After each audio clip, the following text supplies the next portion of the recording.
What a bird thought!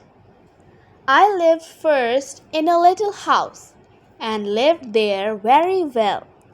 I thought the world was small and round, and made of pale blue shell. I lived next in a little nest, nor needed any other. I thought the world was made of straw, and nestled by my mother. One day I fluttered from my nest to see what I could find. I said the world is made of leaves. I have been very blind.